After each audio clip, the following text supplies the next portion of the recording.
안녕하십니까. 금융감독원 디지털금융혁신국 장우영 수석입니다.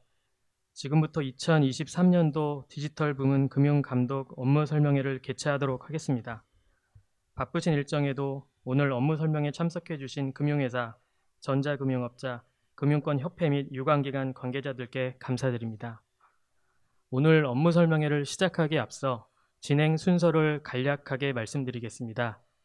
먼저 김병칠 부원장 본인께서 모두 인사 말씀을 하시겠으며 이어서 KB국민은행의 오순영 센터장님께서 AI 발전이 금융산업에 미치는 영향이라는 주제로 발표해 주시겠습니다.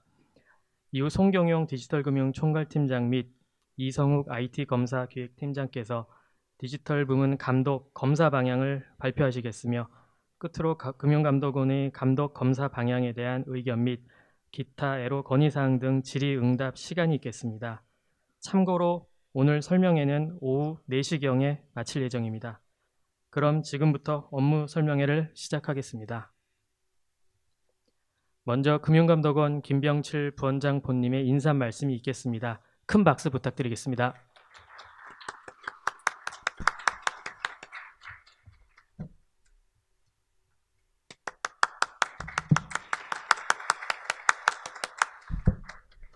예, 안녕하십니까. 방금 소개받은 금융감독원의 김병칠 부원장 보입니다. 코로나19 이후 4년 만에 이렇게 여러분과 직접 대면하고 금융감독 업무 설명회를 개최할 수 있어서 매우 기쁘게 생각합니다. 먼저 인공지능과 금융산업에 대해 발표해 주실 KB국민은행 오순영 금융 AI 센터장님께 감사드립니다. 그리고 바쁘신 중에도 참석해 주신 금융회사, 전자금융업계 및 유관기관 임직원 여러분께도 깊은 감사의 말씀을 드립니다. 오늘 이 자리는 급변하는 금융환경 속에서 금융감독원이 올해 중점적으로 추진할 디지털 부문 감독 검사 업무 방향을 설명드리고 업계와 감독당국이 인식을 공유하여 함께 대응 방안을 모색하기 위해 마련된 자리입니다. 생산적이고 진솔한 논의가 이루어지기를 기대합니다.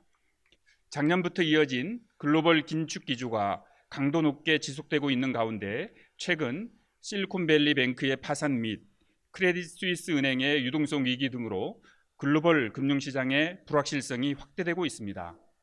이러한 불안 요인이 국내 금융시장으로도 전이될 경우 혁신 기업들의 자금 경색으로 이어질 우려가 있는 등 현재 우리 경제를 둘러싼 상황이 그리 녹록치는 않지만 금융감독원은 올 한 해 금융회사, 신산업 그리고 핀테크 기업들이 자금의 난관을 잘 극복해 나갈 수 있도록 정책적 지원을 아끼지 않겠습니다. 이와 동시에 금융의 디지털화에 따른 위험 요인을 면밀하게 모니터링하고 IT 리스크 및 소비자 보호 위험 요인에 선제적으로 대응해 나가겠습니다.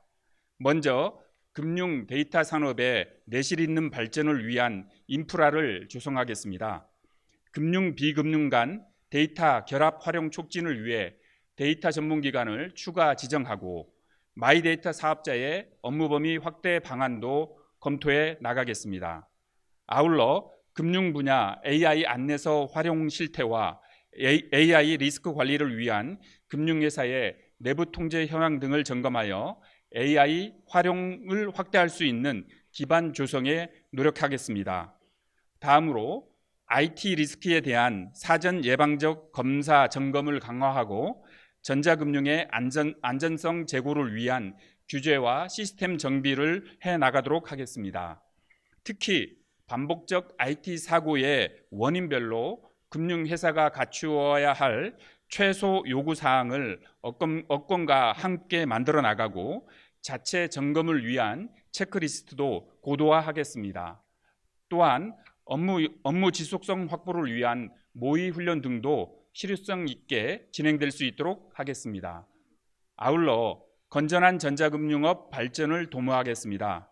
제3자에 대한 업무 위탁 및 서비스 융복합에 따른 리스크 요인을 점검하여 대응 방안을 마련하고 정금업자의 건전 경영 기준 및 이용자 보호 기준 강화와 선불업자의 수수료율 공시가 시장에서 안착되도록 하겠습니다. 마지막으로 건전한 디지털 자산 시장 기반을 조성하기 위해 노력하겠습니다. 단계별 디지털 자산 규율 체계 마련에 대비하고 디지털 자산 리스크 협의회 등을 통해 리스크를 사전에 진단함과 아울러 디지털 자산 시장과 전통적 금융시장 간 연계성 확대에 따른 잠재 리스크 관리 방안도 검토하겠습니다. 금융회사 및 전자금융업계 임직원 여러분, 우리 금융산업의 미래는 디지털 전환의 가속화에 어떻게 대응하는지에 달려 있습니다. 금감원도 책임 있는 금융혁신이 이루어질 수 있는 환경 조성을 위해 전폭적인 지원을 아끼지 않겠습니다. 무엇보다도 시장과 끊임없이 소통하면서 감독, 검사 방향을 같이 고민하고 시장에서 바라는 제도적 개선 필요 목소리에도 귀 기울이겠습니다. 오늘 뜻깊은 자리에 함께해 주신 모든 분들의 건강과 행복을 기원합니다. 경청해 주셔서 감사합니다. 말씀 감사합니다. 다음으로 KB국민은행 오순영 센터장께서 AI 발전이 금융산업에 미치는 영향이라는 주제로 발표를 해 주시겠습니다. 박수로 환영해 주시기 바랍니다.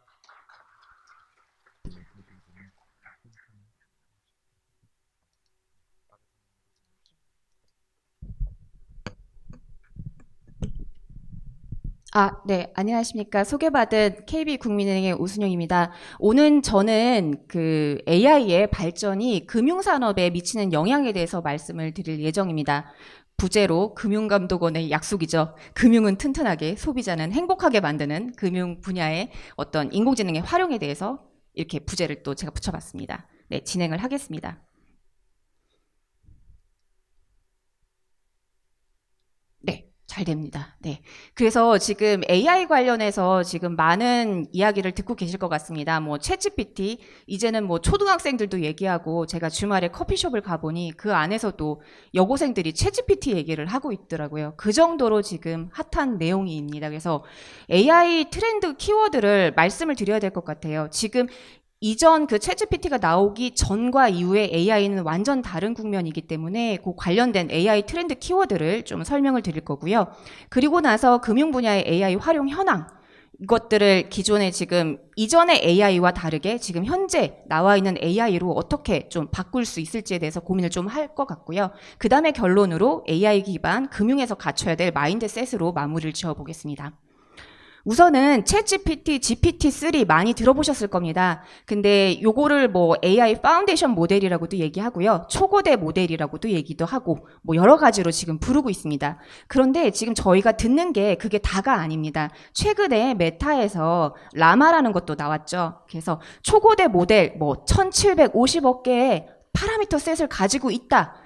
175빌리언에 있는 게 GPT-3고요. 근데 그것들이 이제 초고대라고 그 범주 안에 있는 건 아니고 작은 모델들도 있습니다. 그래서 저희가 얘기할 때 챗GPT 얘기하면 모든 AI가 챗GPT를 통해서 진행되거나 혹은 GPT 모델로 진행되거나 그런 상황은 아니라는 것들을 좀 설명드리기 위해서 이 파운데이션 모델이라는 걸 제가 좀 보여드리고 있고요.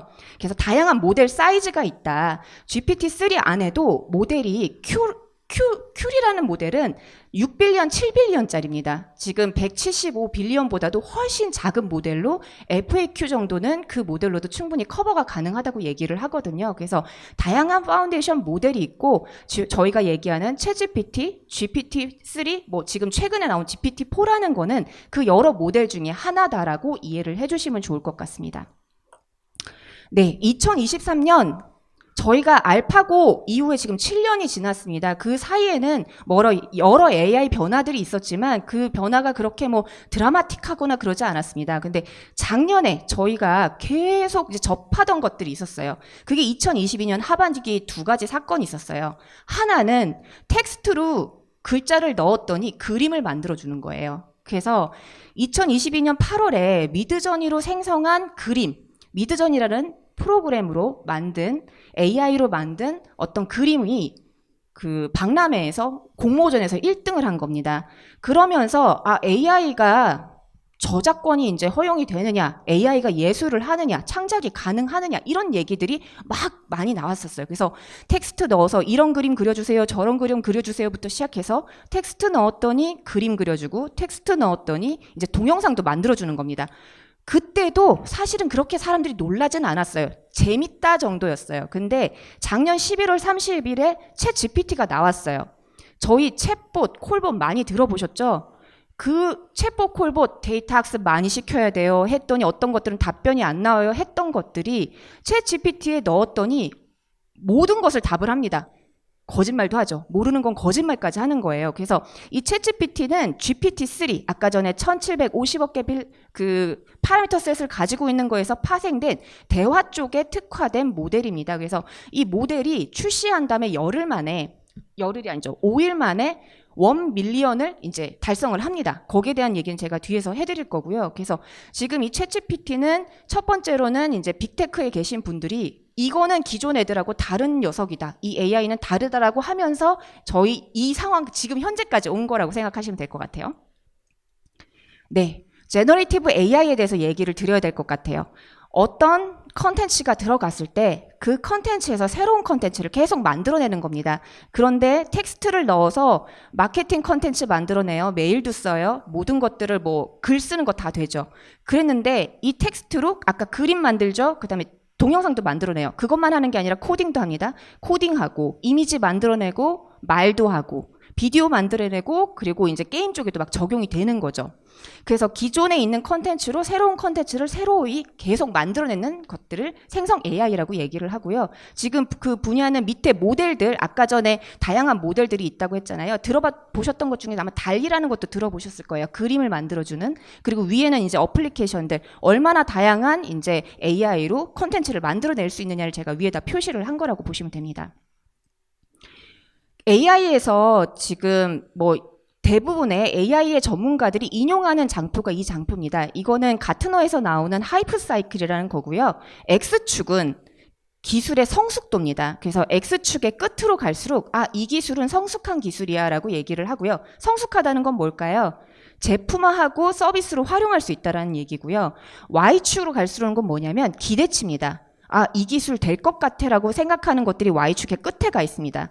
2022년 이게 7, 8월쯤에 나왔고요. 2023년도에도 계속 유지가 되는 어떤 하이퍼 사이클이라고 할 수 있습니다. 가장 꼭대기에 있는 것 중에서 금융 관점에서 제가 주의 깊게 봐야 되는 세 가지를 꼽았습니다. 여기에 플러스 한 개를 하면 거기에 이제 설명 가능한 AI까지 포함이 될 것 같습니다. 그래서 첫 번째는 합성 데이터. 아까 그 생성 AI들이 콘텐츠를 계속 만들어낸다고 했잖아요.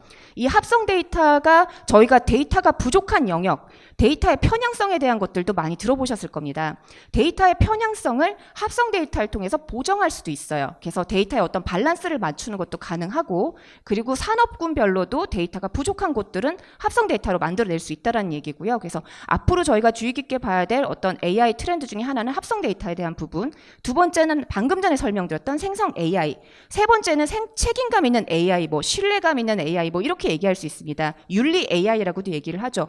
근데 왜 책임감 있는 AI가 그 중요하게 이제 부각될지는 대충 예상이 되시죠?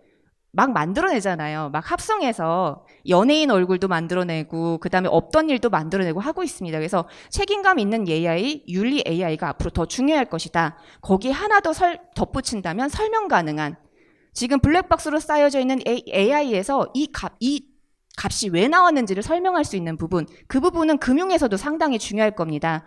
신용평가 결과가 나왔는데 이 결과가 나왔는지에 대해서 설명 가능해야 된다는 거죠. 고객분에게. 그 차트에서 오른쪽 상단에 보면은 이런 얘기가 있습니다. 지금 현재 AI의 리얼 데이터보다 2030년이 되면 합성 데이터가 더 넘어설까라는 겁니다. 저희 챗GPT에다가 이것저것 입력해 보셨죠? 입력했더니 뭐 거짓말도 만들어내고 이상한 얘기도 막 만들어냅니다. 그럼 각종 합성 데이터들이 이제 저희가 인터넷으로 사람이 생성한 것보다 합성 데이터가 2030년이면은 넘어설 거라고 지금 예상을 하고 있습니다. 네, 지금까지 이런 AI 없었어요. 지금 아까 말씀드린 것처럼 5일 만에 챗GPT는 1밀리언을 달성을 했었어요. 넷플릭스가 3.5년 걸린 거를 이제 챗GPT는 5일 만에 해냅니다. 그 프롬프트라고 얘기 들어보셨나요? 챗 GPT에다가 프롬프트에다가 잘 입력을 해야 답을 내놓는다고 하죠. 요즘 뭐 SNS도 그렇고 뭐 신문 기사도 보다 보면은 내가 챗 GPT에다가 이렇게 얘기했더니 이렇게 답을 했어. 한국의 경제 전망을 물어봤더니 챗GPT가 이렇게 얘기했어요. 이것까지도 기사화가 되는 시대가 지금입니다. 지금이고 뭔가 물어볼 것들을 거기다 엄청나게 물어보죠. 이거 되게 만화가 재밌죠. 그래서 뭔가 일을 시켰더니 그냥 챗GPT한테 물어보는 상황이 지금 현재예요. 프롬프트 엔지니어링을 제가 잠깐 짚고 넘어가려고 합니다. 그 이유는 뭐 뒤에 가서 또 설명을 드리겠지만 챗GPT 찾아보시면 뭐 프롬프트 엔지니어링을 되게 잘해야 돼. 프롬프트에 질문을 잘하는 시대가 됐다. 질문을 잘해야만 한다라는 얘기를 합니다. 보면 프롬프트 엔지니어링은 뭐냐면요. 여기에 뭐 예를 들면은 뭐 챗GPT를 뭐 고등학교 선생님처럼 이야기해 주세요. 그리고 추가 지식을 또 한다. 2023년에 현재 고등학교 선생님하고 학생들은 뭐 자율 참여형 수업을 좋아한다. 이런 사전 정보들을 넣어주는 거예요. 그게 프롬프트 엔지니어링이에요. 그래서 뭐 이 챗GPT가 뭔가요라고 물어보면은 답을 뭐 한 바닥 길게 적어주는 거를 뭐 3단락으로 만들어주세요. 표로 만들어주세요. 이런 것들을 정의를 하는 것들이 프롬프트 엔지니어링이라고 하는 거고요. 우스갯소리로 프롬프트 엔지니어링이 뭐 연봉 1억을 준다, 뭐 4억을 준다, 4억에 모신다, 이런 지금 그런 모집 광고도 지금 나오고 있어요. 근데 요 밑에 보시면 챗 GPT에 절대 물어봐서는 안 되는 것들이 있습니다. 저희는 사전에 고지받지 않았어요. 저희가 입력되는 것들이 어떻게 될 거라는 것을. 하지만 이 챗 GPT에 물어보는 것들, 이런 것들은 고스란히 그 오픈 AI한테 데이터로 다 저희가 전달되는 겁니다. 그래서 저희 내부에서도 이제 챗 GPT 이런 거 테스트하고 할 때 뭐라고 얘기하느냐, 보안 문제 있는 거, 내부 정보, 민감한 정보, 개인 정보 같은 것들 입력하지 말라라고 얘기를 하고요. 내부에서만 이루어지는 업무들 거기다 묻지 말라고 합니다. 그 정보들은 고스란히 누구에게 간다? 오픈 AI한테 다 가게 되어 있습니다. 네, 그래서 프롬프트 엔지니어링이라는 거는 그렇다라는 거를 이해를 해주시면 될 것 같고요. 좀 더 딥하게 전문가들은 이 답변에 대한 길이, 그 다음에 정확도에 더 집중할 것인지 아니면 다양성에 더 집중할 것인지 이런 것들을 저희가 다 파라미터로 다 넣어가지고 엔지니어링이 실제 가능합니다. 그렇게 쓰고 있고요. 최근에 숨찹니다. 이게 챗 GPT가 나온 지 얼마 안 됐고, 그런데 GPT-4가 나왔어요. 3월 14일 날 나왔죠. 인풋으로 뭘 받아요? 기존에 얘는 채팅하는 챗봇 기반이야라고 했는데 그림 들어갑니다. 그림을 이걸 넣었어요. 밈이라고 아시죠? 밈이라는 거는 일종의 뭐 패러디, 약간 재미있게 이제 그림 같은 거 만들어내는 것들인데, 이제 인풋으로 치킨 너겟 맵을 넣은 거예요. 치킨 너겟 맵이 뭐냐면, 그러니까 너겟 조각 가지고 세계 지도를 만들어서 이 사진을 보여주면서, 야, 이 사진 봐라, 이 우주의 모습을 봐라 그러면서 정말 경이롭지 않으면서 막 이렇게 해요. 근데 이 GPT-4가 이 그림을 보고 알아냅니다. 아, 너 지금 나랑 농담하고 유머하는 거구나. 그러면서 지금 현재 GPT-4는요, 그 문맥에 대한 부분, 함축적인 의미 이런 것들을 지금 다 아는 상태라고 생각하시면 됩니다. 정말 기존에 우리가 챗봇, 어렵게 답답해하면 쓰면 그 챗봇하고는 완전 다른 종류의 거라고 이해를 하시면 되고요. 지금 웬만한 변호사 시험에서 GPT-4가 어떻게 됐다? 변호사 시험 상위 10% 안에 들었어요. 지금 웬만한 시험 다 통과합니다. 문맥 다 이해하고 그중에서 답을 다 골라내고 있는 상태라고 이해하시면 되고요. GPT에 대해서 저희가 이제 국내 초고대 하시는 분들이 또 얘기를 하죠. 한국어는 우리가 강하다라고 했는데 그것만으로도 지금 GPT-4에서 무너졌어요. 이게 뭐냐면 GPT-3 요 직전에 1750억 그 파라미터 셋을 가지고 있다는, 그게 영어에 대한 어떤 질문에 대한 이런 것들을 이해해서 답변하는 게 한 70% 정도였다라고 하는데, 지금 GPT-4에서 한국어에 대한 게 77%예요. 그러면 GPT-3에서 영어가 그렇게 잘한다라고 했던데 지금 GPT-4에서는 한국어가 지금 그 수준 정도 올라왔다라는 거죠.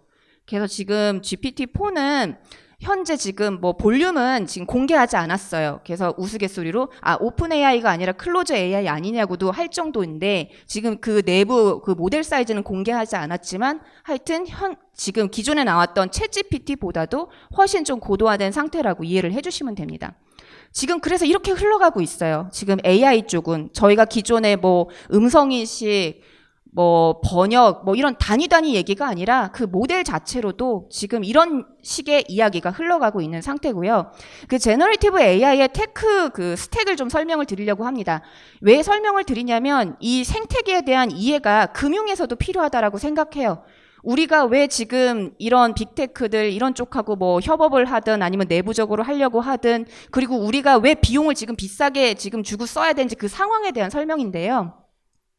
지금 제너레이티브 AI의 지금 이 밸류 체인을 보시면 지금 AI 반도체가 되게 핫하잖아요. 결국은 그 연산하고 이런 거에 대한 비용을 다운해야 되는 문제가 있어요. 지금 너무 비싸고 저희 뭐 GPU 같은 거 하나 신청하면 몇 달씩 걸려서 나오잖아요. 그래서 반도체 생태계가 초고대 AI에 대한 것들 때문에 반도체 생태계가 같이 올라가고 있는 상태. 그리고 지금 뭐 네이버, 카카오, 지금 국내 클라우드 업체, 해외 구글, 마이크로소프트, 애저나 아니면은 뭐 다양한 그런 데 어떤 클라우드 그 사업자들, 그 다음에 이제 그 사업자들이 거의 파운데이션 모델도 같이 하고 있죠. 돈을 버는 거예요. 이렇게. 이 파운데이션 모델들이 필요하는 그런 업체들은 결국은 그 밑에 있는 인프라도 쓰게 될 거니까요. 그리고 그 위에 지금 다양한 그 파운데이션 모델이나 아니면은 그런 클라우드 업체에서 제공하는 그런 모델들을 활용해가지고 지금 새로운 어플리케이션들을 만들고 있습니다. 그래서 요즘 뭐 핫하게 뭐 카카오에 이렇게 붙였어요, 뭐 라인에 붙였어요. 그 다음에 리튼 테크놀로지라고 국내에서 또 핫한 생성 AI 쪽 하는 쪽도 결국은 그런 좋은 파운데이션 모델에서 그것들을 응용해서 그 위에 한꺼풀 어플리케이션을 씌워가지고 저희들한테 서비스를 하는 겁니다. 그래서 밸류 체인을 보면은 이 반도체부터 시작해서 클라우드, 그리고 그 초고대 모델들, 그 다음에 그 위에 AI 스타트업들, 뭐 각종 그런 그 AI 비즈니스라는 회사들, 이렇게 생태계가 지금 구성이 되어 있습니다. 그래서 아까 전에 잠깐 그 제너레이티브 AI 앱 중에 하나를 제가 가져왔는데, 뭐 해외 업체 거를 지금 가져왔는데, 라이트 소닉은 GPT-3 모델 기반으로 하는 어플리케이션이에요. 얘가 지금 하고 있는 거 보면 뉴스 기사, 이메일 제목, 본문 작성, 뭐 페이스북, 구글, 링크드인에 광고를 한다든지, 글을 쓰고 뭐 소설을 쓰고 시를 쓰고 작곡도 하는 것도 또 따로 있습니다. 그 모델도 있지만 작사도 하고 지금 여러 가지 작업들, 글쓰기에 관련된 것들은 모두 하고 있어요. 그래서 저희가 만나는 챗GPT는 비교적 어떤 사용자 인터페이스가 편하게 되어 있는 거고, 그 외에 저희가 만나는 다양한 그 AI 회사들은 이런 것들을 사용자들이 좀 더 쉽게 쓸 수 있도록 제공하는 그런 회사들이라고 생각을 하시면 될 것 같습니다. 네.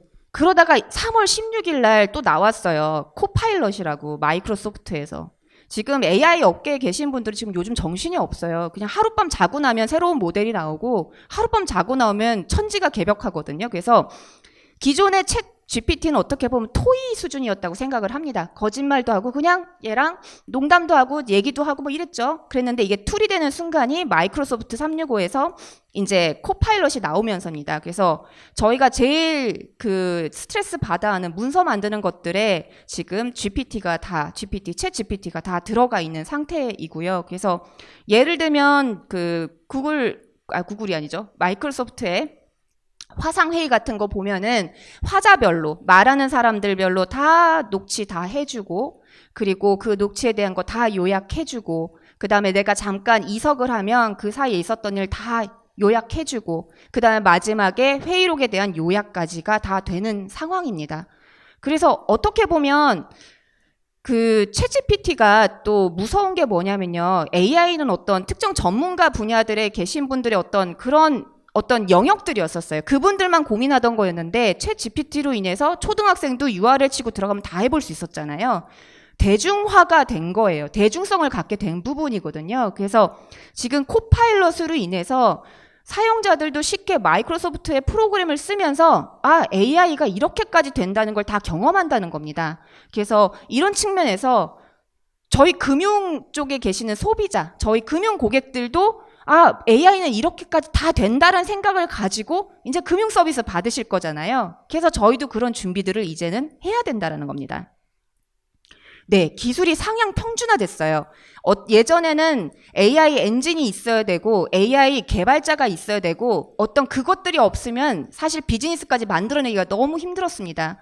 근데 이런 기술들이 쉽게 구독형으로 다 사용할 수 있는 형태로 다 오픈이 되고 있어요. 인프라, 우리 서버 안 사도 돼요. 뭐 GPU 그 주문해가지고 기다리지 않아도 돼요. 그냥 쓰면 되는 거예요. 다 그렇게 기술이 상향 평준화되어 있다라고 얘기를 하고 이거를 뭐 AI 민주화라고도 얘기를 하고 여러 가지로 얘기합니다. 어쨌거나 AI는 이제는 서비스로 쓰는 시대가 됐고 저희가 진짜 사무용으로 쓰고 있는 그런 어플리케이션까지 얘가 다 들어왔기 때문에 금융 쪽에서 기대하는 어떤 AI의 퀄리티도 이제 앞으로 상당히 높아질 거라는 거, 그 부분이 있을 것 같고요. 여기서 한 가지가 있죠. 초고대 좋은 건 다 아는데 왜 다 빨리빨리 도입을 못하느냐? 단지 거짓말을 하고 지금 그래서 뿐만이 아닙니다. 이 초고대 이 지금 장표는 이제 스탠포드 대학교에서 모 교수가 발표한 장표 중에 하나인데 너무 상징성이 있어서 제가 가져왔어요. 너 50빌리언 있니? 50빌리언 달러 있니? 돈이 있으면 그래 해볼 수 있지만 돈이 없으면 뭐 벤치마킹이나 하고 뭐 이렇게 해 이런 의미거든요. 그래서 초고대 인공지능은 비용이 상당히 고비용이 듭니다. 그래서 좋지만 바로 도입을 서두를 수 없는 것은 이 비용을 넣었을 때 정말 얼마만큼 나오느냐가 중요하거든요. 얼마만큼 업무의 효율성을 높일 것인지, 얼마만큼 생산성을 높이고 시간을 단축시켜 줄 것인지 그거 계산기로 두들겨야 돼요. 그래서 좋은 게 좋다고 얘는 마케팅용으로 홍보용으로 초고대 모델을 딱 붙여서 될 문제가 아닙니다. 얘는 비용이 상당히 많이 나가고요.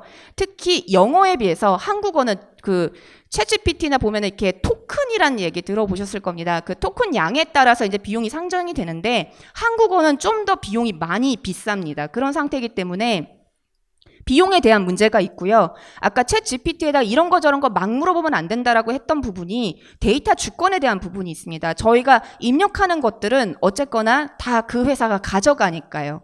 그래서 그렇기 때문에 정부든 뭐 국내 업체들이 그런 부분에서도 신경을 많이 쓰는 거고 금융사에서도 초고대 모델 도입하면 좋은 거 다 알겠지만 그러면 데이터를 어떻게 구분을 할 거지? 우리 파인 튜닝은 어떻게 할 거지? 여기다 데이터를 그냥 부을 수는 없을 것 같은데 약간 그런 고민들이 있는 거예요.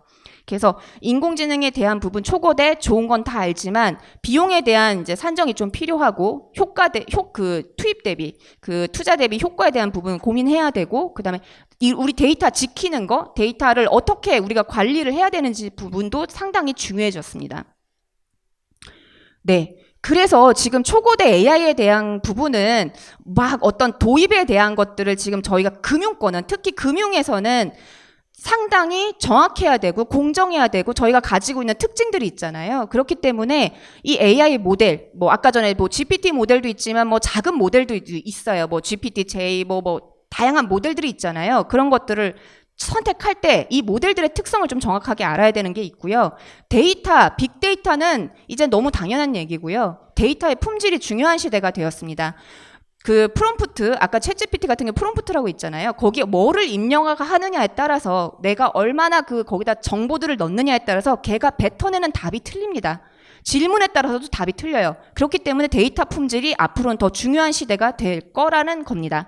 그리고 지금 아직까지는 챗GPT가 뭐 답변 정확하게 지금 아직 안 나오고 있습니다. 많이 올라왔지만 또 도메인 특성을 지금 타고 있고요. 그런 부분들을 잘 이해하고 이거의 어떤 도입이나 아니면은 뭐 어떤 식으로 우리가 계획을 짤 건지를 좀 고민을 하셔야 될 것 같아요.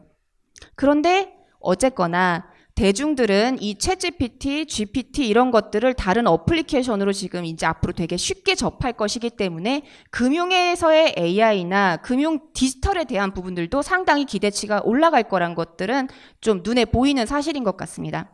정부의 AI도 보면요. 저 같은 경우는 지금 뭐 디지털 플랫폼 정부나 뭐 데이터 전략이나 이쪽에 저도 자문을 하고 있는데 보면 이렇습니다. 디지털을 일상화 전면화한다라고 얘기를 했습니다. 과기부에서. AI 일상화, 뭐 저희 복지나 뭐 민원이나 재난이나 다양한 곳에 이 초고대 AI 모델을 사용할 거라고 얘기를 했어요. 그리고 데이터 분야요. 데이터 분야는 우리는 최고 데이터 강국이 될 거라고 얘기를 합니다. 저희 금융에서도 전략이 있어야 되겠죠.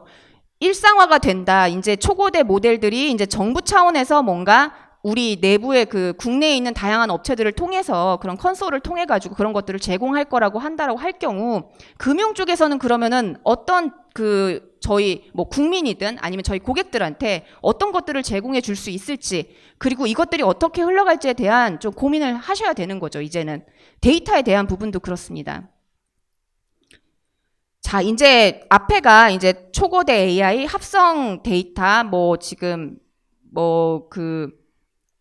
생성형 AI에 대해서 잠깐 설명을 드렸어요. 그래서 지금 AI의 어떤 수준은 거의 천지개벽 수준이다. 아이폰 혁명과도 똑같이 지금 보고 있는 상태라고 보시면 될 것 같고요.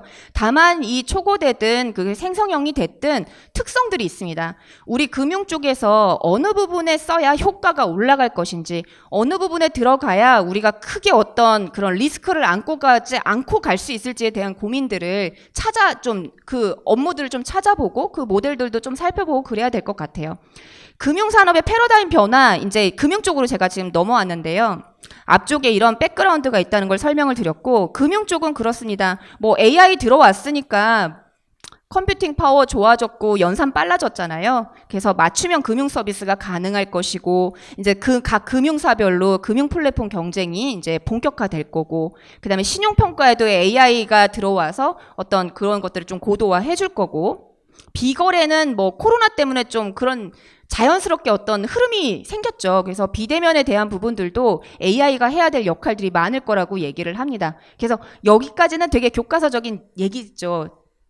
지금 미래은행의 5대 메가 트렌드도 약간 교과서적인 얘기예요. 오픈 AI 기반의 은행의 플랫폼화가 될 것이고, 강력한 슈퍼 앱들, 다양한 어떤 데이터들이 결합이 일어나고 그것들이 하나의 앱으로 약간 통합되고 그 안에서 고객들이 활용할 수 있도록 하는 부분, 그 다음에 은행 금융권이 금융만 하는 게 아니라 다양한 핀테크 회사, 스타트업들, 빅테크 회사들하고 다양하게 저희가 협력이 이루어지고, 그리고 은행에 어쨌거나 어떤 생산성을 높이든 어떤 혁신을 이루는데 AI는 필수적인 와일드카드가 될 거라는 겁니다. 그리고 금융 서비스가 개인화되고 맞춤화 된다라는 거죠. 그런데 어떻게 보면 저희가 금융에서 이 AI를 도입했을 때 어떤 효과들이 날 거라는 것들은 저희가 다 예상을 하고 있지만 저희가 그다지 많이 실천은 하지는 못한 것 같아요. 저도 사실은 금융 쪽에 발들인 지는 얼마 안 됐지만 저도 금융을 잘 모르거든요. 이런 시대가 빨리 오길 가장 기다리는 사람 중에 제가 한 사람인데, 아직까지는 어떤 데이터의 결합이나 내 자산에 대한 관리나 뭔가 이렇게 케어받는 수준은 아니거든요. 그런 것들이 이제 초거대나 생성 AI나 지금 어떤 AI의 혁신들을 잘 활용해서 이것들로 지금 저희가 기대하는 바 쪽으로 넘어갈 수 있는 타이밍이 지금이 이제 된 것 같아요. 기술이 이전에 우리가 기대했던 그 기술들이 지금 거의 근처까지 와 있거든요. 그런 상태입니다. 당연히 금융 분야 AI 시장 규모 높아지고 있고요. 해외는 말할 것도 없고요. 이거는 부인할 수 없는 사실이죠. 실제 그런 리포트들도 많이 나와 있고요. 산업별 잠재적 영향도로 봤을 때도 AI에서 금융 분야는 어떤 AI 임팩트 지수가 높은 편에 속해 있습니다. 실제 효과가 많이 난다고 할 수 있죠.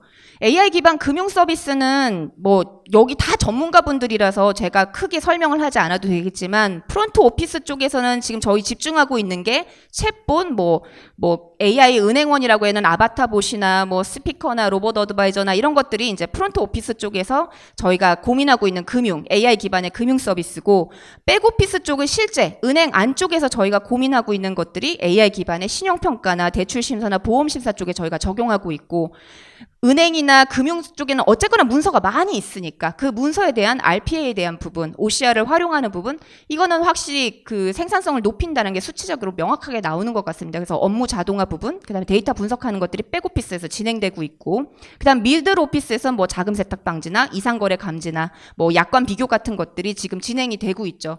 저도 금융 쪽으로 와서 많이 놀랬던 부분은 밖으로는 많이 드러나 있지 않지만 생각보다 금융 분야 그 규제가 많고 상당히 보수적인 금융 안쪽에도 AI가 상당히 많이 들어와 있다라는 생각이 듭니다. 그래서 바깥쪽에서 그런 AI 관련 활용 사례를 얘기할 때도 금융 분야는 어떻게 보면은 좀 약간 성공 사례처럼 많이 얘기를 하고 있습니다. 수치적으로 다 이렇게 그 효과들이 드러나고 있기 때문에 더 그렇습니다.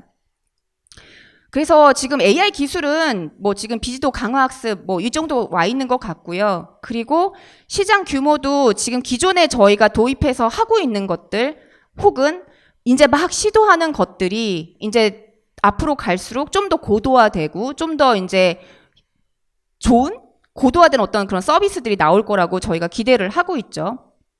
하고 있는 상태. 아까 도입 효과들이 다 수치적으로 나와 있다고 했잖아요. 저는 이래서 금융이 너무 좋은 것 같아요. 수익이 20% 30% 증가했고 80% 시간을 단축했고 숫자로 똑똑 떨어지잖아요. 다른 분야는 뭐 의료 뭐 그런 쪽은 그럴 수 있겠지만 일반적인 서비스 분야에서 이렇게 숫자로 딱딱 떨어지지는 않는 것 같아요. 그래서 금융 분야는 저희가 잘 도입해서 쓰면은 효과가 상당히 높을 거다라는 것들은 저희는 이미 알고 있습니다.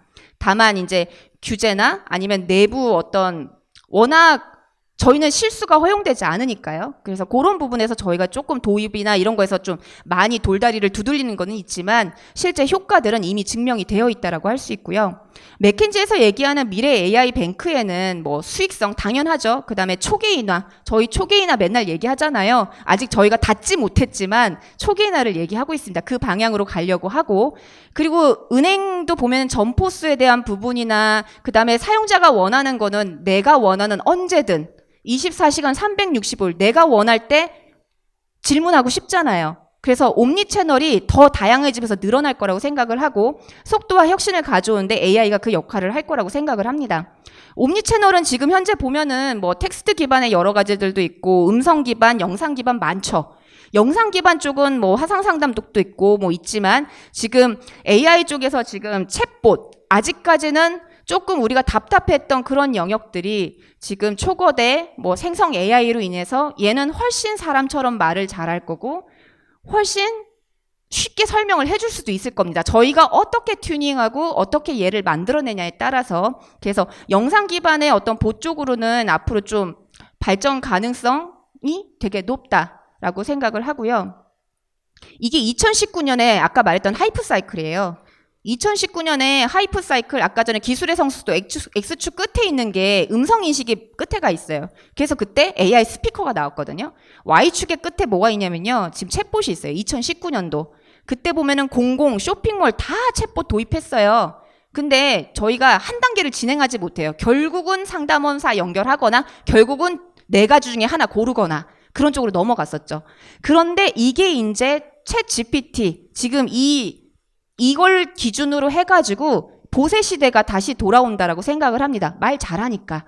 그리고 그거는 고객 상담이나 이런 쪽에 효과가 있을 거라는 건 저희가 너무 잘 알잖아요. 다만 지금 이 답변에 대한 컨트롤이 잘 안 된다라는 부분, 그 다음에 데이터를 우리가 어떻게 지금 이 초거대 모델에다가 혹은 뭐 초고대 모델도 뭐 사이즈가 큰 것도 있고 작은 것도 있지만 거기에 우리가 어떻게 부어서 할지, 우리가 정말 빅테크에 뭐 이렇게 구독형으로 쓸지 아니면 우리가 자체적으로 할지 여러 고민을 해봐야 되는 거죠. 버추얼 휴먼 같은 경우도 2020년, 2021년에 보면은 앞으로 한 5년에서 10년은 더 있어야 얘는 성숙한 기술이 될 겁니다라고 했습니다. 그런데 그 속도가 빨라지는 것 같아요. 지금 보면 3월 한 달 동안 저희가 겪은 일들을 생각하면 정말 정신이 없거든요. 챗 GPT에 대한 어떤 얘기가 나오고 GPT-4가 나오고 그러더니 갑자기 마이크로소프트의 툴 안에 또 걔가 들어가 버리고 메타도 또 뭐가 나오고 구글도 뭐가 나오고 국내 업체들도 뭔가 계속 이것들로 할 수 있는 것들을 서비스를 얘기를 하고 있고요. 정신없는 한 달을 보냈어요, 저희가. 어쨌거나 지금 버추얼 휴먼 쪽도 속도가 빨라질 겁니다. 지금 기술이 지금 저희가 예상했던 것보다 모든 것들이 지금 빨리 돌고 있거든요. 그래서 저희 금융 쪽에서 해야 될 일은 일단은 뭐 도입에 대한 것들은 각 계신 분들의 어떤 선택이겠지만 진행되는 상황에 대해서는 면밀하게 트래킹할 필요가 있는 것 같고요. 필요한 영역이나 그런 것들을 잘 선택하셔가지고 거기에 대한 좀 오랜 어떤 검토가 필요하다고 생각해요. 이거는 이번에 챗 GPT는 저희가 먼저 시작한다고 좋은 게 아니라요. 잘 해야 되거든요. 얘는 먼저는 누구든 시작할 수 있어요. 돈만 있으면. 그리고 그 뒷단의 리스크를 감당할 수 있다면 누구든 지금이라도 쓸 수 있습니다. 다만 저희가 있는 업의 성격상 고민을 하셔야 된다는 거죠. 초기나 뭐 얘기 많이 합니다. 그래서 뭐 행동 패턴이나 어떤 거기에 실시간 데이터까지 해가지고 현재에 대한 분석을 하고 미래를 예측하죠. 그래서 지금 데이터에 대한 부분은 정말 강조를 하고 싶어요. AI는 어느 정도 수준이 올라왔고 그 다음에는 엔지니어링에 대한 문제인 것 같고요. 데이터에 대한 부분들은 어떤 목적성을 가지고 어떻게 데이터를 결합할 건지 어떤 기획안을 가지는 거에 따라서 완전 다른 서비스가 나올 거거든요. 그래서 데이터에 대한 부분들은 앞으로 더 중요성이 증대될 거라는 생각이 듭니다. 넷플릭스, 여기선 제가 두 가지를 얘기하고 싶은 거예요. 넷플릭스형 자산 관리로 이제 BOA의 이제 라이프 플랜을 가져왔는데 데이터 기반 초계인화 지속적으로 서비스를 쓸 수 있게 하는 거, 그 다음에 구독형으로 뭔가를 제공하는 거에 대한 것들이 넷플릭스형 자산 관리라고 해서 BOA에서 한 건데, 여기 하나 더 설명드리고 싶은 것은 IT 디지털의 역할이 금융에서 더욱더 중요해진다라는 거죠. 지금 BOA도 보면은 이미 지금 이게 2020년도 상반기에 특허 부분인데, 특허 부분의 상당 부분을 IT에 대한 것들로 다 채우고 있습니다. 그래서 IT에 대한 특허, AI에 대한 특허, ML에 대한 특허들을 많이 가지고 있고, 금융에서의 디지털의 역할이 앞으로는 더욱더 중요하다라는 말씀을 드리고 싶고요. 더불어서 금융 분야 AI 가이드라인도 얘기가 됐지만, 지금 저희한테는 AI 윤리 원칙 이런 것들이 더 중요해졌어요. 지금은 AI는 어떻게 보면 지금 구현이 중요한 게 아닙니다. 얘를 유지하는 게 더 힘든 부분이에요. 비용에 대한 부분, 데이터 어떻게 매번 데이터가 흘러 들어올 텐데 이 파이프라인 어떻게 잘 가져갈 건지, 잘 유지할 건지, 운영할 건지, 리스크 관리 어떻게 할 건지, AI 거버넌스 어떻게 할 건지, 그게 중요한 것 같습니다. 그래서 기술에 대한 부분, 선택하는 부분, 어떤 것들을 타겟팅하는 부분, 그 다음에 내부 운영하는 부분, 그 측면에서 AI 윤리 중요할 거고, 그 다음에 실제 금융 분야 AI 가이드라인에서 얘기하는 것들이 상당히 앞으로 중요하게 저희가 다뤄야 될 문제들인 것 같습니다. 사실은 문제가 안 생기면 얘들은 문제가 없겠지만, 문제가 생기는 순간 이 문제는 엄청나게 큰 문제가 될 거라는 거는 다들 예상이 되실 거거든요. 그래서 상당히 금융 분야 AI 가이드라인이 중요하고, 지금 현재 조금의 약간의 조금 답답한 부분은, 예를 들면 고위험성의 고위험성은 도대체 정의가 뭔지, 설명 가능한 AI인데 그러면 우리는 어디까지 설명을 해야 하는 건지, 저희 금융 서비스 중에서 어떤 부분을 어떻게 설명해야 되는지에 대한 부분들을 저희가 구체화하는 과정들, 구체화하는 것들이 저희한테 있는 숙제인 것 같아요. 그리고 네, 설명 가능한 인공지능은 뭐 말씀드렸던 것처럼 블랙박스로 되어 있는데 얘가 왜 이렇게 나왔는지에 대해서 이제 설명을 해야 된다는 거죠. 얘의 신용평가 그 결과가 얘가 뭐 재무적인 거는 어떻게 해서 비재무적인 건 이렇기 때문에 이 사람의 등급이, 이 회사의 등급이 이렇다라고 설명할 수 있어야 된다는 거죠. 지금은 뭐 각각의 피처 가지고 조금씩 그런 비슷한 흉내라고 해야 하나요? 저희가 최소한 갖춰야 될 것들을 레포트를 만들어내고 있지만 이런 부분들이 더 중요할 거라는 거죠. 초고대 모델로 들어가면 사실은 얘가 나오는 아웃풋에 대해서는 정말 설명이 중요해질 겁니다. AI 거버넌스 프레임워크, 그래서 뭐 구현보다 하여튼 유지하고 운영하는 게 저희한테는 상당히 중요한 부분이라는 거예요. 서비스를 스타트를 하는 게 중요한 게 아니라 얘를 한 달이건 두 달이건 끌고 가는 게 중요한 문제입니다. 그래서 이런 부분에 대해서 저희가 더 신경을 써야 된다. 모델의 성능이라든지 아니면 편향성이나 설명 가능성, 혹은 그 데이터에 대한 부분에서 적합성이나 정확성을 검증하는 부분, 그것들은 사실은 정확하게 답지가 없어요. 지금 이렇게 해야 된다는 게 없습니다. 그런 것들을 각 회사별로 찾아 나가야 되는 거죠. 우리는 이런 기준으로 이렇게 가야 된다, 이런 기준들을 잡아 나가야 되는 것 같습니다. 뭐 금융 분야의 정형 데이터, 비정형 데이터 많죠. 정형 데이터는 지금 너무 많고, 비정형 데이터 같은 경우는 이제 저희가 지금 막 이렇게 모으고 있고 뭐 이러고 있죠. 근데 여기에서 보면은 각각의 이제 현황들 보시면은 비정형 데이터는 어쨌거나 모으고 얘를 정제하고 하는데 비용이 많이 든다는 문제가 있고요. 아직까지 그 양도 충분치 않다라는 문제도 있고요. 그리고 저희가 더 신경 써야 될 거는 저희가 가지고 있는 금융 정보에 뭘 결합할 거냐. 그게 되게 중요한 것 같아요. 거기서 어떤 인사이트를 고객한테 줄 거냐. 그 인사이트로 우리가 어떻게 뭔가 수익을 내거나 할 거냐. 그런 부분들이 중요한 것 같습니다. 여기부터는 저희 그 사례들이 나와 있는데 빨리빨리 넘어가겠습니다. 대충 다 아시는 거고요. 금융특화 언어 모델 저희 버트 기준으로 했거든요. 아까 전에 그 맨 앞에 보시면 초고대 그 모델 중에서도 버트가 저 꼭대기에 있는데 뭐 330만 밀리언 정도 되는 그런 사이즈입니다. 그래서 그걸 가지고 금융특화 언어 모델을 저희는 따로 내부적으로 하고 있어요. 그 이유는 결국엔 고객의 보이스, 고객의 메시지, 그다음에 그 바깥, 그러니까 은행 안쪽이 아니라 은행 바깥쪽에 있는 다양한 정보 속에서 저희는 뭔가를 예측해내야 되거든요. 예측하거나 그 속에서 저희가 인사이트를 얻어야 되기 때문에 언어가 되게 중요하다라고 저희는 판단했고, 그런 측면에서 저희는 금융특화 언어 모델을 내부적으로 가지고 이것들을 계속 고도화하고 있습니다.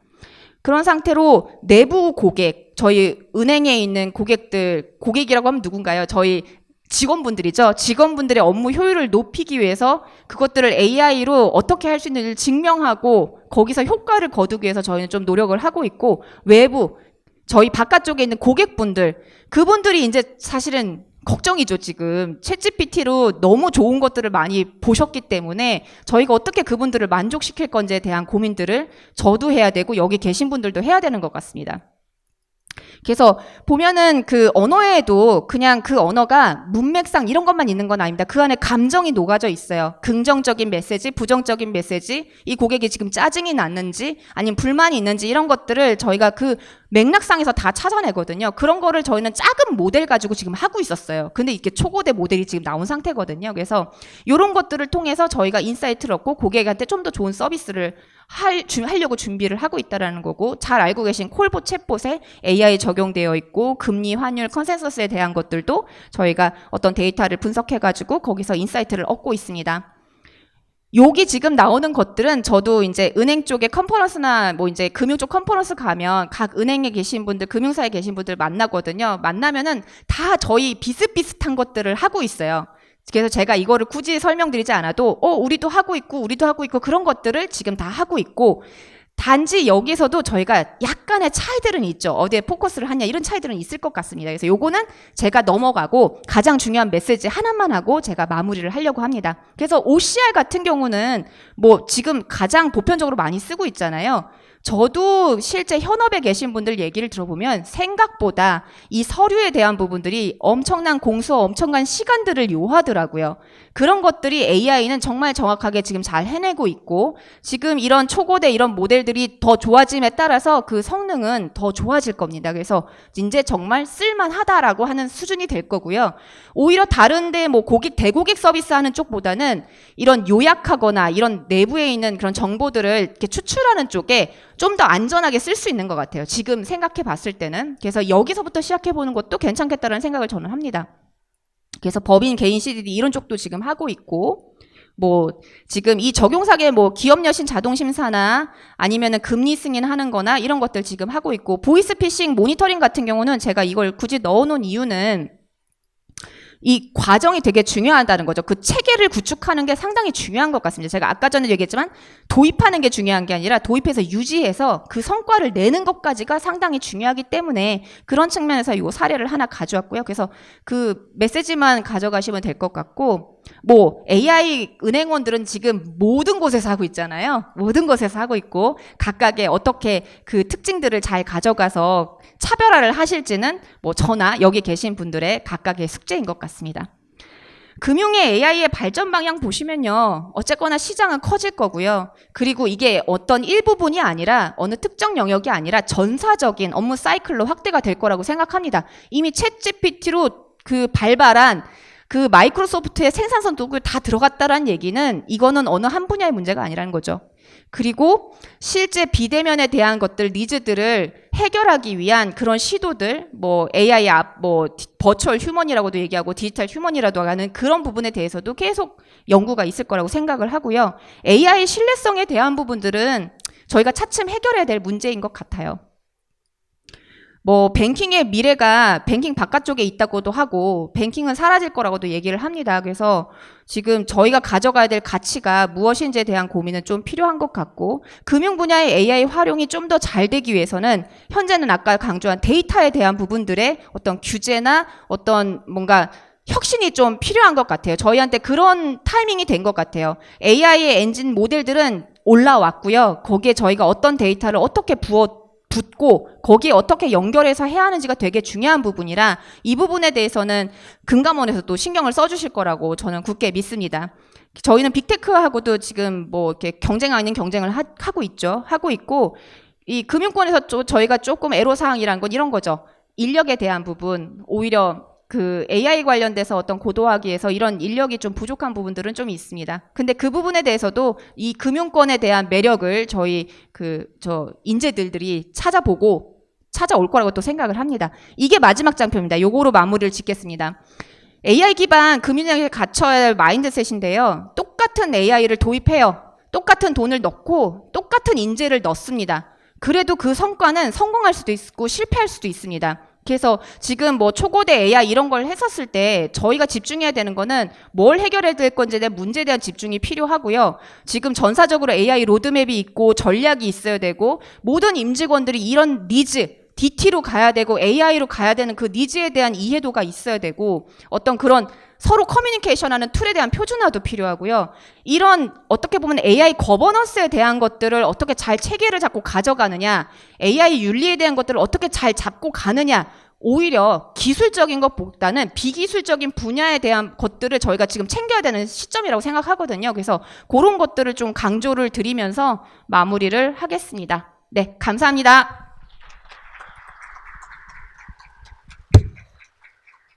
발표해 주신 오순영 센터장님께 감사드립니다.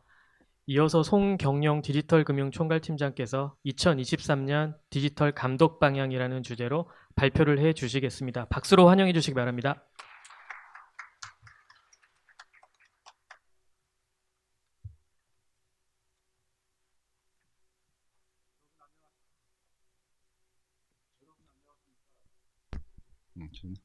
여러분 안녕하십니까? 오늘 2023년 디지털 금융 감독 방향에 대해 발표할 디지털 금융 혁신국 송경영 팀장입니다. 오늘 발표는 최근 디지털 금융시장 동향에 대해 우선 말씀드리고 이어서 2023년 디지털 금융 감독 방향에 대해 설명드리는 순서로 진행하겠습니다. 먼저 국내 디지털 금융시장 동향에 대해 말씀드리겠습니다. 코로나 이후 비대면 거래의 증가세는 꾸준히 지속되고 있습니다. 우선 인터넷 뱅킹 등록 고객 수와 이용 실적을 보시면 큰 폭으로 증가한 것을 확인하실 수 있습니다. 다음으로 모바일 뱅킹 등록 고객 수와 이용 실적을 보시면 큰 폭으로 증가한 것을 확인할 수 있습니다. 앞서 살펴본 모바일 뱅킹 앱 외에도 비대면 거래의 증가에서 증권업권을 빼놓을 수 없습니다. 2021년 약 2천만 건의 비대면 증권 계좌 개설이 이루어졌는데 이는 국내 증권사에서 개설된 계좌의 83%를 차지하고 있습니다. 특히 이러한 비대면 증권 계좌 개설이 최근 5년간 약 10배 이상 폭발적으로 증가하였는데 이는 금융의 디지털화가 금융시장의 파일을 얼마나 빠르게 키울 수 있는지를 보여주는 대표적인 사례로 생각됩니다. 2018년 이후 본격적으로 사용되기 시작한 국내 간편결제 및 간편송금 역시 지속적인 증가세를 보이고 있으며 금년에도 이러한 성장세는 지속될 것으로 예상됩니다. 다음으로 금융회사의 점포 형태의 변화를 살펴보면 비대면 거래의 증가에 따라 시중은행의 오프라인 점포 수는 꾸준히 감소하는 것을 알 수 있습니다. 이와 동시에 디지털 점포 및 편의점 제휴 점포 등 기존의 전통적인 오프라인 점포를 대체하는 시도가 계속되고 있으며 고령층 체험형 디지털 창구 등을 운영하여 디지털에 취약한 소외계층을 교육하여 점진적인 금융의 디지털화에 대한 대비도 하고 있는 것으로 보입니다.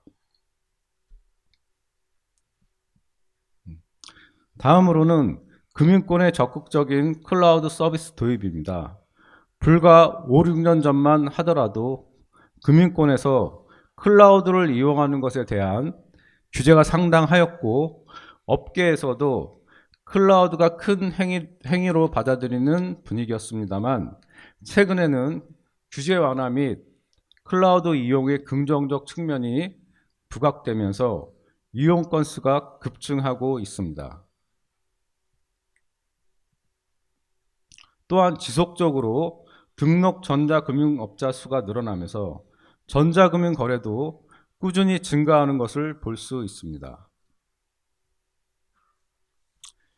다음으로 금융규제를 위해주는 핀테크 기업들에게 다양한 혁신의 기회를 제공하고 있는 규제 샌드박스 제도의 혜택도 꾸준히 제공되고 있는 것을 알 수 있습니다. 한편 앞서 살펴본 비대면 거래의 증가세 등에 힘입어 빅테크 플랫폼 등의 성장세가 두드러지는 것 또한 주요 동향으로 볼 수 있습니다. 마지막으로 데이터 산업 현황을 살펴보면 국내 데이터 산업 시장 규모가 가파른 성장세를 보일 것으로 예측되고 있으며 실제로 데이터법 시행 이후 금융권을 비롯하여 다양한 분야에서 데이터 산업 진출에 대한 관심도가 높은 상황입니다. 지금부터는 이러한 디지털 금융시장 동향을 반영한 디지털 금융 감독 방향에 대해 설명드리겠습니다. 디지털 금융 감독 목표는 금융 부분의 디지털 혁신과 관련 리스크를 효과적으로 관리 감독함으로써 디지털 금융의 혁신 및 안전성을 모두 확보하는 것입니다. 먼저 디지털 금융산업 혁신 지원 방향에 대해 크게 4가지 카테고리로 살펴보겠습니다. 첫째로 데이터 인프라 구축 및 결합이 활성화될 수 있도록 하겠습니다. 두 번째로 건전한 데이터 산업 영업 환경을 조성하겠습니다. 다음으로 금융규제 샌드박스 내실화를 도모하겠습니다. 마지막으로 온라인 투자 연계 금융업이 건전하게 성장할 수 있는 기반을 마련하겠습니다. 우선 데이터 인프라 구축 및 결합 활성화에 대해 말씀드리겠습니다. 안전한 데이터 결합 활용 환경을 조성하고 불필요한 규제를 개선하여 혁신 성장을 촉진하기 위해 다음과 같은 업무를 추진할 계획입니다. 첫 번째로 데이터 전문기관을 추가 지정하여 금융, 비금융 간 데이터 결합 활용을 촉진하고 개인 사업자 마이데이터 도입을 지원하는 등 데이터 결합 인프라 환경을 조성하도록 하겠습니다. 다음으로 마이데이터 산업이 활성화될 수 있도록 겸용 부수 업무 체계 개선 방안을 검토하고 API로 제공되지 못하는 정보 수집에 대한 지침을 마련하고자 합니다. 더불어 금융 분야 AI 안내서 활용 실태 및 AI 관련 내부 통제 현황을 점검 분석하여 AI의 활용으로부터 파생될 수 있는 리스크를 관리할 수 있는 감독 방안을 마련하도록 하겠습니다. 두 번째로 규제의 합리적 정비를 통해 건전한 데이터 산업 영업 환경을 조성하겠습니다. 기술 신용 평가 관련 영업 행위를 점검하고 평가 의뢰자의 불공정 행위 방지 기준을 수립하는 등 기술 신용 평가 제도를 정비하겠습니다. 이어서 가명 익명 정보 활용, 가명 익명 판단 기준 명확화 등의 내용을 반영하여 개인 신용 정보 가이드라인과 금융 분야 가명 익명 처리 안내서를 개정하도록 하겠습니다. 한편 소비자 권익 침해 소지가 높은 불공정 채권 추심 행위에 대해 중점 검사를 실시하여 채권 추심 질서 확립에도 힘쓰도록 하겠습니다. 이어서 핀테크 기업의 예측 가능성을 제고하고 중소 핀테크 기업에 대한 지원을 강화하는 방향으로 금융규제 샌드박스 내실화를 추진하겠습니다. 혁신사업자 사업 종료 시 소비자 보호계획 마련 의무를 부과하고 연장 심사 시 규제 개선 계획을 포함하여 혁신사업자의 예측 가능성을 제고할 계획입니다. 또한 책임자 지정제를 통해 맞춤형 자문 서비스를 제공하고 기존의 디테스트베드를 상시적 데이터 분석 지원 플랫폼으로 확대 개편하여 중소 핀테크 지원을 강화하겠습니다. 아울러 섭테크, 레그테크 생태계 지도를 마련하여 우수한 기술력을 보유한 핀테크 기업을 지원하고 전문가 세미나를 통해 섭테크, 레그테크 아이디어 및 우수 사례를 발굴하는 등 섭테크, 레그테크 활성화를 도모하도록 하겠습니다. 끝으로 온투업권의 건전한 성장 기반을 마련하고 적극적인 소통을 강화하겠습니다. 우선 온투업의 활성화를 위한 제도적 개선 방안을 모색함으로써 안정적 수익 기반을 마련하도록 노력하겠습니다. 아울러 온투업권의 건전한 영업 관행을 정착시키기 위해 매출 채권 담보대출 취급 현황을 살펴보고 투자자 보호를 위한 정보 제공 강화 등 제도적 미비점을 개선토록 하겠습니다. 동시에 온투업계 및 유관기관과 소통을 강화하여 리스크 요인을 공유하고 업계의 애로사항도 적극 청취하겠습니다. 다음으로는 디지털 혁신에 따라 발생 가능한 리스크를 효과적으로 관리하기 위한 감독 방향에 대해 말씀드리겠습니다. 이번에도 역시 4개의 큰 카테고리로 구분하여 말씀드리겠습니다. 우선 클라우드 도입 등 디지털 금융 확산에 따른 리스크 관리 방안을 마련하겠습니다. 다음으로 영업행위 건전성 감독 등을 통해 건전한 전자금융업 발전을 도모하겠습니다. 가상자산 분야에서도 규율체계 마련 및 사업자에 대한 정책 컨설팅 제공 등의 방법으로 잠재 리스크를 관리해 나가도록 하겠습니다. 온투업권의 경영 건전성 및 투명성을 높이기 위한 제도 개선을 추진해 나가면서 불공정, 불건전 영업 행위에 대해서는 엄정 대응하도록 하겠습니다. 우선 클라우드 및 망분리 리스크 관리 방안을 마련하고 이상금융거래 탐지 시스템을 개선하는 등 디지털 금융 확산에 따른 리스크 관리 방안을 마련하도록 하겠습니다. 그리고 금융회사와 클라우드 서비스 제공자 간 상호 연계성이 증가함에 따라 이에 대한 리스크 관리 방안을 마련하고 클라우드 망분리 관련 내부 통제 운영 현황을 점검하여 규제 완화에 따른 보안 사고 발생을 예방토록 하겠습니다. 다음으로 신종 보안 위협에 대응한 시나리오 신설 및 고도화를 추진하는 한편 금융회사 및 유관기관과 TF를 구성하여 FDS 운영 가이드라인도 제정할 계획입니다. 아울러 금융회사의 보안사고 대응 능력 제고를 위해 모의 훈련 시나리오를 고도화 유도하는 등 보안체계 강화에도 힘쓰도록 하겠습니다. 건전한 전자금융 발전을 위해 영업행위 및 건전성 감독을 강화하고 융복합 서비스에 대한 리스크도 관리하도록 하겠습니다. 우선 간편결제 수수료 공시 현황을 점검하여 수수료 구분 관리 체계를 확립하고 투명성을 제고하도록 하겠습니다. 다음으로 다단계 결제 대응 등에서 발생 가능한 피지사의 불건적 행위에 대한 감독을 강화하고 부적격자의 시장 진입을 차단하기 위한 피지사 행위 규제 신설 등 제도 개선 방안도 검토하겠습니다. 다음으로 제3자에 대한 업무 위탁 및 서비스 융복합에 따른 리스크 요인을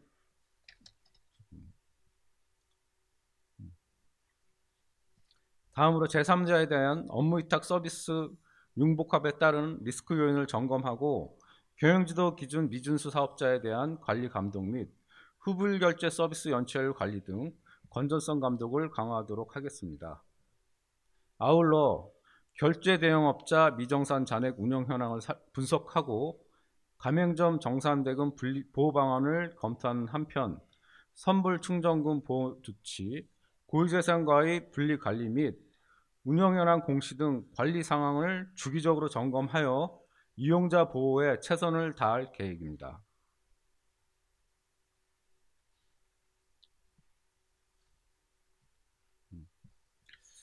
다음으로는 가상자산 규율 체계를 마련하고 가상자산 사업자에 대한 컨설팅을 제공하여 가상자산 잠재 리스크를 관리하도록 하겠습니다.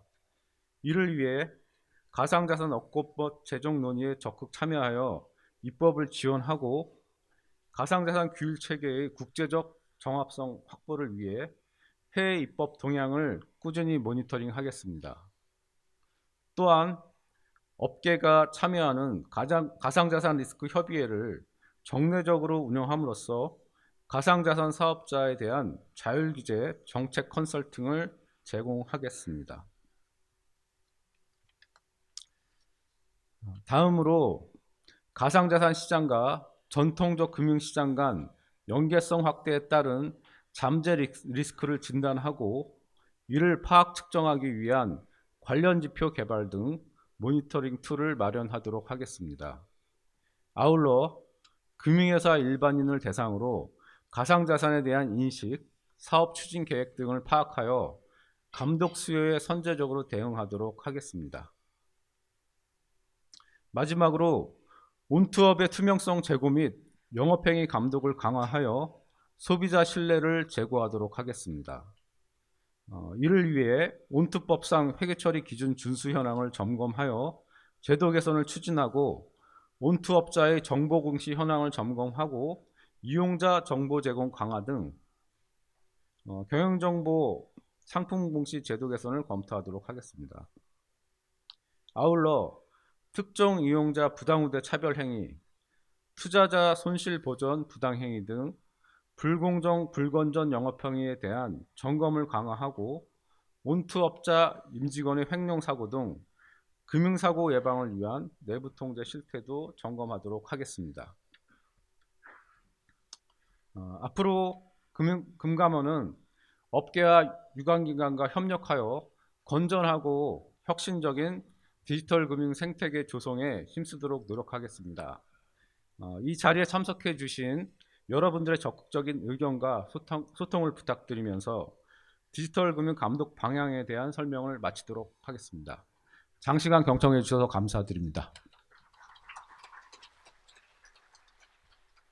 발표해 주신 송경영 팀장님께 감사드립니다. 다음으로 이성욱 IT 검사기획팀장께서 2023년 디지털 검사 방향에 대해 발표를 해 주시겠습니다. 박수로 환영해 주시기 바랍니다. 네, IT검사국 이성욱 팀장입니다. 저는 2023년 IT검사 및 상시감시 방향에 대해서 발표하겠습니다. 발표 순서는 IT검사 방향 및 조직을 시작으로 올해 IT검사국이 추진하고자 하는 4가지 과제에 대해서 말씀드리겠습니다. 지난 2월 저희 금융감독원은 올해 검사 업무 운영 계획을 발표하면서 검사 운영 원칙을 개선을 위한 검사, 사전 예방적 검사, 저비용 고효율 검사로 전환하겠다고 밝힌 바 있습니다. IT 검사 역시 동일한 기조 아래 4가지 방향으로 추진하려 합니다. 첫째, IT 검사에서 반복적으로 지적되는 부분에 대해 개선하겠습니다. 둘째, 금융 환경 변화에 따라 다양한 IT 리스크가 잠재된 리스크를 조기에 파악해서 그 부분이 현실화되지 않도록 노력하겠습니다. 셋째, 금융권 자율 시정을 강화해서 경미한 위반 사례에 대해서는 금융회사 스스로 개선하도록 유도하고 업계와의 소통도 강화하겠습니다. 넷째, 매년 성장하고 있는 전자금융업에 대해 저희들 전문 지식이 많고 경험이 풍부한 IT 검사역을 배치해서 특화된 검사를 실시하겠습니다. 다음은 검사국 조직입니다. 저희들은 디지털 금융이 확산되고 빅테크 시대를 맞이해서 작년과 올해 각각 상시감시팀과 작년에 전자금융검사팀과 올해 상시감시팀을 신설했습니다. 전자금융검사팀은 전자금융업자가 소비자 권익을 보호하면서 공정한 경쟁을 펼칠 수 있도록 살피고 확인하겠습니다. 상시감시팀은 다양한 IT 리스크를 조사하고 분석해서 잠재된 리스크가 현실화되지 않도록 선제적으로 조치하겠습니다. 다음은 첫 번째 저희들 과제입니다. 반복되는 지적사항을 어떻게 개선할지 저희들이 고민을 많이 했습니다. 그래서 먼저 저희들이 작년 3년 동안 실시했던 검사 내역들을 분석해 봤습니다. 분석해 본 결과 5건 이상 공통적으로 지적된 사항들이 총 15가지 유형으로 드러났습니다. 프로그램 변경 통제 위반이 35건으로 가장 많았고 그 다음 IT 자체 감사, 취약점 분석 평가 순서로 나타났습니다. 여기서 특이한 것은 이 15가지 유형들이 모두 사고로 이어지는 것이 아니라 크게 한 3-4가지 유형이 사고로 이어진다는 것입니다. 프로그램 오류하고 비상대책, 미흡, 성능관리 실패로 인해서 사고들이 발생합니다. 이에 착안해서 저희들은 대응 전략을 수립했습니다. 15개 유형을 사고 발생 가능성과 파급 영향별로 구분해서 4개 영역으로 분류를 하였고, 그중 소비자 피해와 직접 연관되는 부분에 대해서는 감독당국이 최소한의 기준, 즉 가이드라인을 마련해서 제시하는 것으로 어떤 해법을 찾고자 합니다. 물론 이 가이드라인을 만들 때 있어서 대형 금융사와 중소형 금융사의 IT 역량 차이가 존재합니다. 따라서 저희들은 두 금융그룹 간의 차등화된 전략으로 접근하고자 합니다. 가이드라인을 만들기 위해서 먼저 TF를 구성하겠습니다. IT 검사국장님을 단장으로 하고 제가 속한 검사기획팀이 총괄반이 됩니다. 그리고 협회와 중앙회를 중심으로 7개 작업반을 구성합니다. 각 작업반 내에는 대형사 워킹그룹과 중소형사 워킹그룹을 두겠습니다. 각 워킹그룹별로 이제 자유롭게 의견을 개진하고 활발한 논의가 이루어지도록 유도하겠습니다. TF는 3월 29일 킥오프회를 시작으로 금년 6월까지 운영할 계획입니다. 처음 성능관리 가이드를 시작으로 프로그램 통제, 비상대책 순으로 작업을 진행하겠습니다. 각 작업은 4단계로 진행이 됩니다. 첫 번째, 시간을 단축하고 저희들이 과거 검사 지적 사례를 바탕으로 초안을 마련해서 제시하겠습니다. 그러면 각 작업반에서 그 초안을 근거로 가이드라인을 작성합니다. 작성된 가이드라인은 세부적으로 조율하고 다듬는 과정을 거쳐서 확정이 됩니다. 확정된 가이드라인은 최종적으로 전체적인 관점에서 다시 리뷰를 거쳐서 최종 완성됩니다. 완성된 가이드라인은 협회에 등록이 될 거며 이 부분이 이제 하반기부터 적용됩니다. 이 TF가 제대로 성공하기 위해서는 여러분들이 많은 협조를 해 주셔야 됩니다. 그러니까 앞으로 TF가 운영되는 과정에서 혹시 워킹그룹에 참석하시는 분들은 적극적으로 협조해 주시기 바랍니다. 두 번째, IT 리스크에 대해서 선제 대응하겠습니다. 작년에도 전자금융사고는 꾸준히 발생했습니다. 저희들 전자금융사고 보고 시스템 기준으로 작년에 470건의 사고가 접수되었고, 그중 침해 사고는 6건에 불과합니다. 그 외에 나머지는 장애 사고였습니다. 침해 사고는 디도스 공격이나 랜섬웨어 공격이 있었지만 피해는 그리 크지 않았고, 장애 사고는 금융 업권을 구분하지 않고 연중 고르게 발생했습니다. 왜 이렇게 장애 사고가 끊이지 않을까, 그 부분에 대해서 저희들이 좀 살펴보니 최근 금융 환경이 많이 변화하고 있기 때문입니다. 첫 번째가 디지털 기반의 전자금융 서비스가 급증하고 있습니다. 실제 이 부분은 이제 혁신 기술로 어떤 서비스의 편리성이라든가 금융생활의 삶은 개선되고 있을지 몰라도 새로운 형태의 어떤 리스크가 계속 출현하고 있습니다. 두 번째, 외부 연계 서비스가 확대되고 있기 때문입니다. 연계 서비스가 확대되면 될수록 시너지 효과도 있고 훨씬 더 새로운 이제 서비스를 접할 수 있게 되겠지만, 다양한 요소들이 복잡하게 얽혀 있다 보니까 한 부분에 어떤 문제가 생기면 전체 서비스가 중단될 수 있는 위험이 항상 존재합니다. 셋째, 금융권 원앱 전략이 확산되고 있습니다. 이는 바로 금융 플랫폼 경쟁이 가열화될 거라는 얘기를 의미합니다.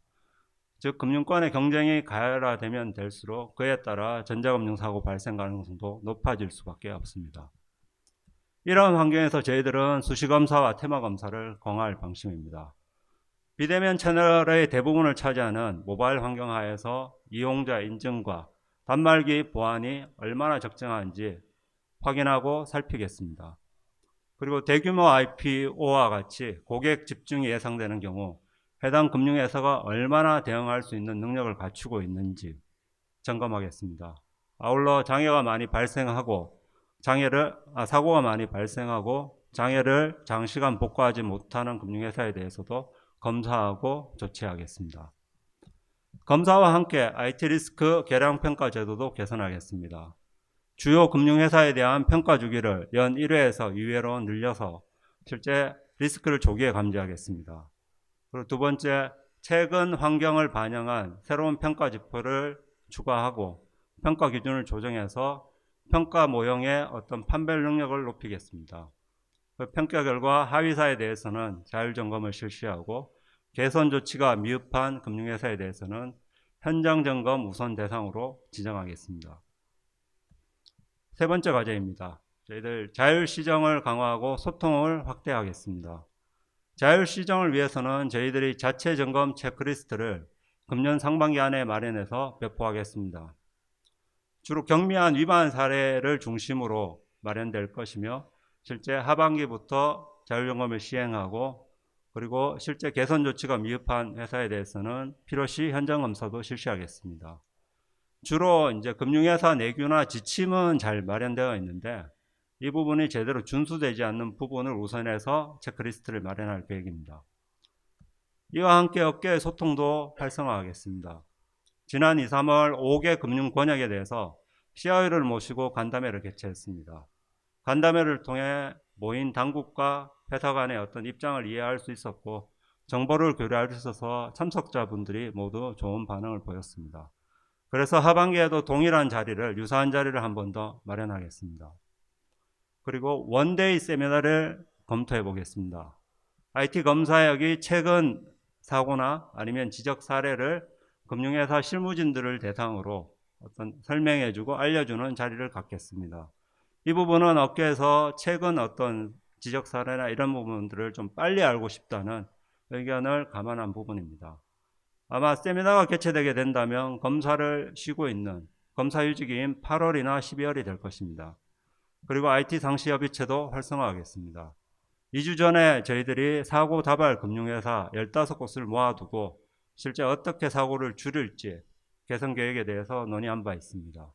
앞으로도 다양한 주제에 대해서 수시로 모여서 협의하도록 하겠습니다.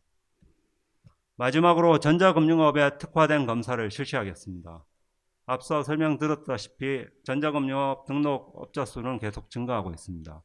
이에 따라 관련 매출액도 함께 증가하고 있습니다. 물론 그에 따른 사고도 많이 발생하고 있습니다. 이렇게 성장하고 있는 전자금융업에 저희들은 세 가지 위험 요인이 있다고 봅니다. 지금 갈수록 빅테크의 어떤 영향력이 커지고 있습니다. 그래서 빅테크의 우월적 지위를 이용해서 시장을 주도하게 될 경우 규제나 감독 통제력을 상실할 수 있는 위험이 있습니다. 두 번째, 외부 연계 서비스가 지속적으로 증가되고 있습니다. 외부 서비스는 증가하고 있는데 그에 따른 대비책이 충분히 마련되지 않기 때문에 만일 사고가 난다면 대형 사고로 이어질 가능성이 높습니다. 그리고 상대적으로 대형사에 비해 영세한 전자금융업자들은 실제 IT 투자를 소홀히 하게 되기 때문에 다양한 취약점이 노출되게 됩니다. 그래서 저희들은 그에 맞춰 빅테크 대형 전자금융업자에 대해서는 밀착형 검사 업무를 운영하고자 합니다. 과거 빅테크 3사의 재무나 조직, 인력이나 조직, 재무 상태에 대해서 분석하고 그리고 과거 3사의 검사 사례를 종합적으로 분석해서 빅테크 규율에 적합한 검사 템플릿을 마련해서 활용할 계획입니다. 그리고 리스크 평가 체계도 조금 개선하겠습니다. 가상 계좌 관리라든가 새로운 지표를 반영을 할 것이며 실제적으로 평가 체계는 대형사와 중소형사를 나누어서 평가를 하겠습니다. 아울러 재발 방지를 위한 자율점검과 여러 가지 개선책도 유도하겠습니다. 끝으로 두 가지 사항에 대해서 당부드리겠습니다. 앞서 설명드린 가이드라인은 금융권 IT 수준을 한 단계 끌어올릴 것이고 업계로서도 규제 부담이 완화될 것입니다. 그래서 저희들이 이 부분에 대해서는 조기에 정착시키고자 해야 합니다. 그래서 저희들의 하반기부터 나가는 검사 때는 이 부분이 제대로 지켜지는지 좀 살펴볼 것이고 혹시 이 가이드라인을 준수하지 못해서 발생하는 금융사고에 대해서는 엄중히 조치할 것입니다. 두 번째, 상시적인 비상연락체계를 유지해 주시기 바랍니다. 이 부분은 사고가 났을 때 무조건 사고가 났다는 사실 자체를 빨리 알려주셔야 저희들이 어떤 혼란을 최소화시키고 조기에 수습을 할 수 있습니다. 이 부분도 만일 저희들 현장 검사 나갔을 때 어떤 사고 보고가 누락된 사실이 있다면 엄히 책임을 묻겠습니다. 이 부분에 앞에서 말씀드린 자율시정이나 어떤 개선을 위한 검사와 좀 배치되는 측면이 있을 수는 있습니다. 하지만 가이드라인은 사고 예방을 위한 최소한의 조치라고 생각합니다. 그리고 비상연락 체계는 사고 수습을 위한 반드시 필요한 조치라고 생각합니다. 이 두 가지에 대해서 감독 당국의 입장은 확고하니까 여기 계신 분들은 그 당국의 입장을 좀 이해해 주시고 꼭 두 가지는 지켜주시기 바랍니다. 이상으로 발표 마치겠습니다. 발표해 주신 이성욱 팀장님께 감사드립니다. 다음으로 금일 디지털 감독 검사 방향 발표와 관련한 질의응답 시간이 있겠습니다. 부서장님들께서는 단상으로 이동해 주시기 바랍니다.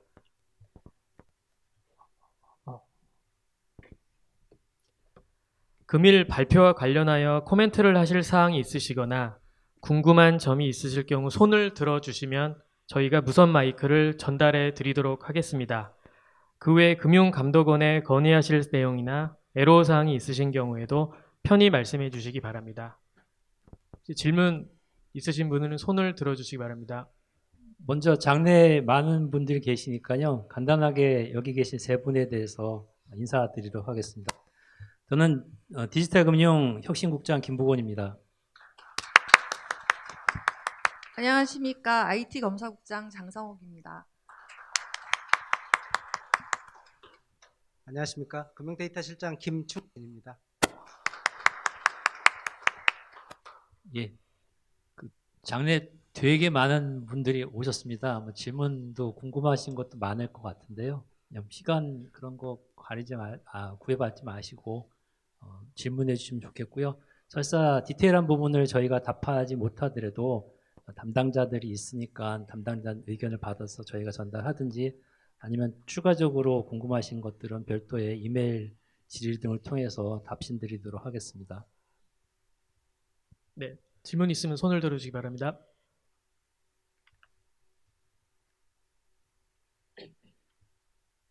네, 안녕하세요. 저는 삼성생명의 김병준이라고 합니다. 그 디지털 감독 방향 중에서 섭테크, 레그테크 활성화 부분에 생태계 지도 부분이 있는데 그 부분에서 좀 구체적으로 설명 부탁드리겠습니다. 예, 뭐 저희가 창의적으로 만든 아주 뭐 참신한 아이디어는 아니고요. 해외 사례를 참고했고 또 핀테크 기업 같은 경우는 이제 생태계 지도들이 있습니다.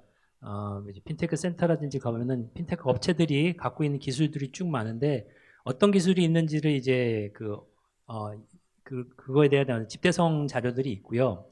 다만 이제 섭테크, 랩테크 같은 경우는 일반적인 핀테크 기술과 다르게 이제 특화된 섭테크, 랩테크 기술이 필요합니다. 예를 들어서 FDS라든지 그다음에 신원 인증이라든지 뭐 이런 것들을 기술을 보유하고 있는 기업들이 있는데 가장 중요한 거는 그런 기업들에 대한 핀테크 기업에 대한 현황 파악이 돼야 될 것 같고요.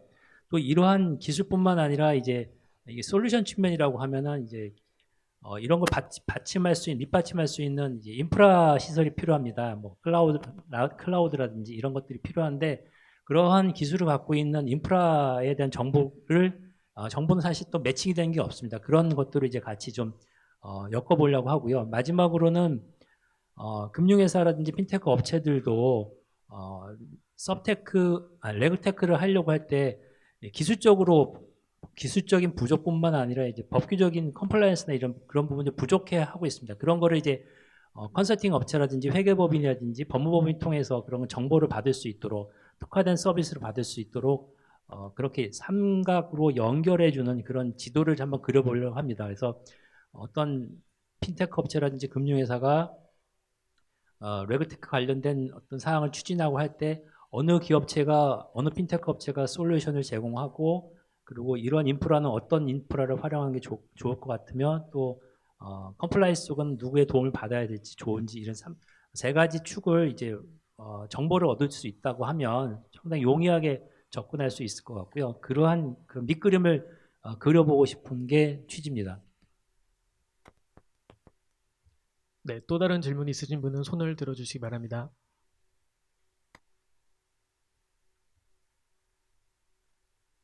네.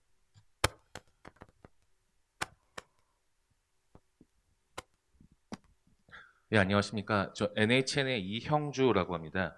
그 발표 자료 중에서 건전한 전자금융업 발전 도모 장표에 간편결제 수수료 공시현황 점검을 하시겠다고 말씀 주셨는데요. 혹시나 이 점검이 어떻게 진행되는지 좀 여쭙고 싶습니다. 예, 지금 10개 정도의 업체가 지금 공시를 지금 준비를 지금 열심히 하고 계십니다. 3월 말을 지금 디데이로 지금 잡고 있고요.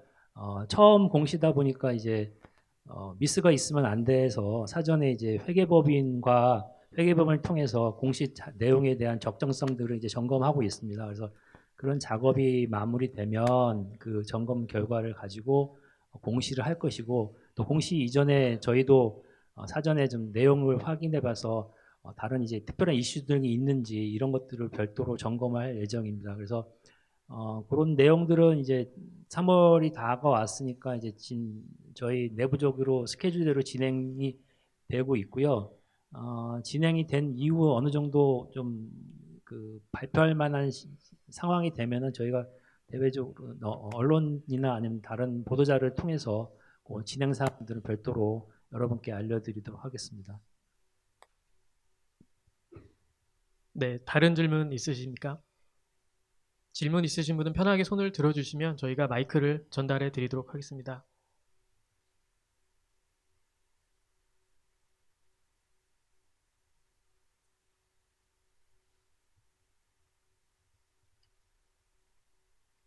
추가적인 질문이 없으신가요? 마이크 전달 부탁드리겠습니다. 네, 하나금융 이범석입니다. 그 디지털 금융 혁신 지원을 위해서 그 데이터 전문기관을 추가 지정하실 그 계획이라고 발표해 주셨는데, 그 추가 지정하는 폭과 일정을 어떻게 생각하고 계신지 설명 부탁드리겠습니다. 저기 금융데이터실에서 말씀드리겠습니다. 지금 이제 데이터 전문기관 추가 지정에 대해서 말씀을 해주셨는데요. 지금 여기서 말씀드린 이제 추가 지정은 저희가 작년 12월에 데이터 전문기관 이제 8개사에 대해서 예비 지정을 했습니다. 그래서 이제 여러 가지 이제 설비라든가 이런 거를 좀 갖추고 난 다음에 저희가 이제 본지정 절차를 진행하도록 돼 있는데요. 그 부분에 대해서 저희가 이제 지금 현재 이제 그 본지정 접수를 받았고, 그 부분에 대해서 이제 실지조사라든가 이런 걸 거쳐서 저희가 이제 본지정을 하겠다는 그 내용입니다. 감사합니다. 네, 마이크 전달 부탁드립니다. 네, 교보생명 한진희입니다. 감독 방향 발표 중에 클라우드 망분리 리스크 관리에 관한 내용이 있었는데요. 지난해 11월 보도자료를 보면 올해 상반기 중에 규제 샌드박스를 통해서 규제 완화하시겠다고 했는데 구체적인 계획이 어떠신지 알고 싶습니다.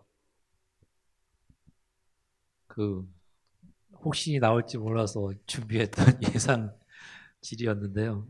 예. 그 발표했던 것만큼은 속도가 지금 솔직히 속도감을 못 내고 있습니다. 근데 다만 이제 그 범위나 이런 거에 대해서 지금 현재 금융위랑 몇 차례 지금 금융위하고 그 유관 기관하고 협의 중에 있는데요. 올 하반기에 샌드박스 신청을 받는 거로 지금 진행을 하고 있습니다. 그래서 다만 이제 그 범위나 이런 부분들은 각자 이견이 좀 있어서요. 그런 거 조금 더 논의 중에 있습니다. 아무튼 올해 하반기에 샌드박스 신청 받는 거 정도로 현재 스케줄에 대해서는 일정 부분 교감을 하고 있습니다. 예. 구체적인 사항들은 더 궁금하신 사항들은 별도로 다른 방식으로 어나운스 할 수 있도록 준비해 보겠습니다.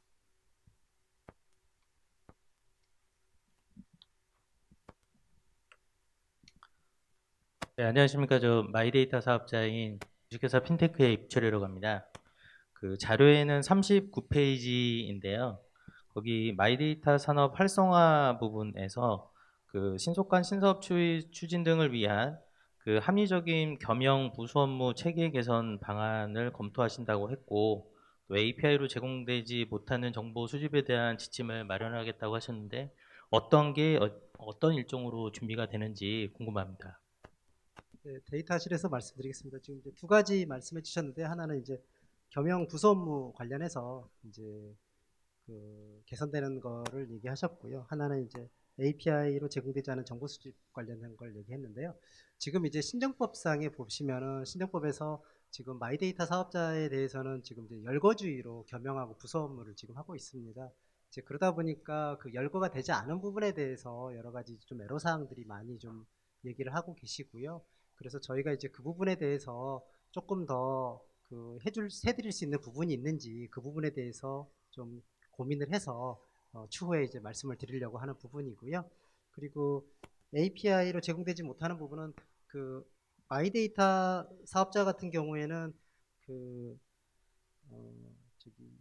고객의 전송 요구권에 근거해서 그 고객에게 신용 정보를 교부할 목적인 경우에는 이제 개인 신용 정보의 스크래핑 방식이 이제 금지가 되고 있고요. 이제 그렇지만 이제 그 교부 목적과 무관하게 대출 심사 등이나 이런 이제 본래 은행 업무 뭐 이런 것들을 위해서는 이제 스크래핑 방식도 허용이 되는데요. 실제 이제 가이드라인에 이런 게 있다 보니까 조금 이제 실질적으로 업무를 할 때 어떤 정보는 스크래핑이 되고 어떤 정보는 스크래핑이 안 되는지에 대해서 조금 불명확한 부분이 많다라는 의견들이 있으셔서요. 저희가 이제 이런 부분들을 좀 업계와 논의를 해서 조금 더 명확하게 해서 조금 이제 어떤 경우는 스크래핑이 가능한지 그걸 좀 더 명확하게 해드리면서 조금 편의성을 좀 도모해 드리려고 그렇게 추진을 하고 있습니다.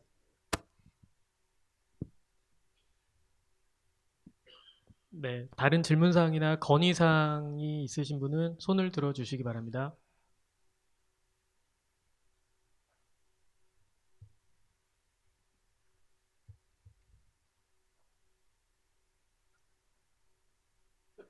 추가적인 질의나 건의사항이 없으시면 다음으로 김보건 디지털금융 혁신국장님의 마무리 말씀이 있겠습니다. 큰 박수 부탁드립니다.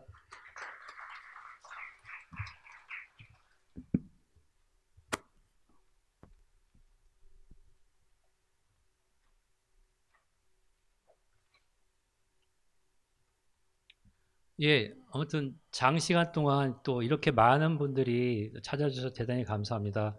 아무래도 디지털 분야에 대해서 금융권 내지는 핀테크, 빅테크 업권에서 많은 관심을 가져주시기 때문에 이렇게 자리를 꽉 채워주신 거로 생각을 하고요. 오늘 디지털 부문 감독 업무 설명에 이렇게 찾아주셔서 대단히 감사드립니다. 여러분이 주신 그 목소리와 관심들 잘 담아서 올해 감독 업무, 검사 업무에도 적극 활용할 수 있도록 하겠고, 추가적으로 말씀하실 사항들이라든지 궁금한 사항들은 또 공식, 비공식 루트를 통해서 아니면 저희 간담회나 이런 형식들이 있으니까 이런 쪽을 통해서 알려주시면 좋겠고요. 그리고 또 여러분들과 저희가 또 이런 자리를 마련하는 게 이 감독 이슈나 검사 이슈에 대해서 같은 시각을 갖고 안전하게 금융 시스템이 유지될 수 있도록 보자는 취지니까 여러분들이 또 돌아가셔서 내부 통제라든지 이런 것도 잘 갖춰주시기 바랍니다. 아무튼 장시간 동안 이렇게 경청해 주셔서 대단히 감사합니다. 감사합니다. 네, 말씀 감사합니다. 이것으로 2023년 디지털 부문 금융감독 업무 설명회를 마치도록 하겠습니다. 지금까지 함께해 주신 모든 참석자분들께 다시 한번 감사의 말씀을 드립니다. 감사합니다.